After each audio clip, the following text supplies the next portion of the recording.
Hello everyone, this is Monty's Courses, and this is the second video in our HTML5 course. And today we are going to be going over headings.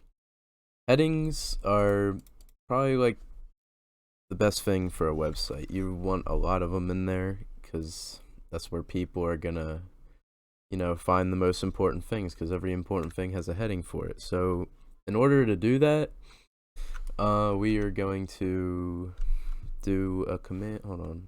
Oh yeah, just make sure you guys don't delete any of this stuff, or else nothing will actually work. So just make sure you keep that. If it's annoying, I don't know, but just don't delete it.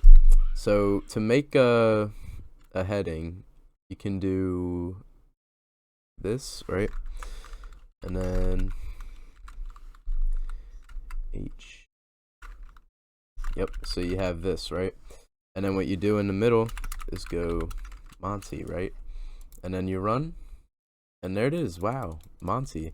So a funny thing about the headings is there's actually like 6 different ones, and I'll show you the difference between all of them real quick.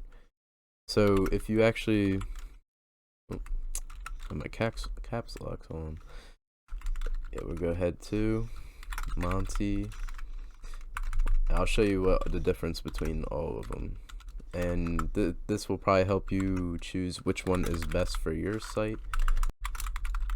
Alright, so now I have it all typed out, so I'm gonna click run, and this is what it looks like. See, they're all pretty different. The first one is the biggest one, and it looks like it just keeps getting smaller from there, besides the second one. It seems like it's like the third one but not bolded. So yeah, these are all the types of headings, and that's really going to be it. That's pretty simple. Alright, so now that we learned about headings, we can go in and add a text. I'm going to delete all this just so it's more organized. And I'm going to go here, type in this, P for paragraph, right? And then there you go.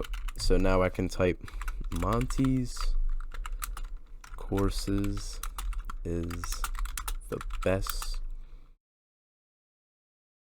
YouTube channel ever, right? So we have that, put an exclamation mark. And so basically paragraph, this basically means you can type a paragraph. You can type as much as you want in here, beginning to end, as long as it's in between these two. And yeah, that's pretty much it. That's all for the text tutorial today, and I will see you guys in the next one. Goodbye.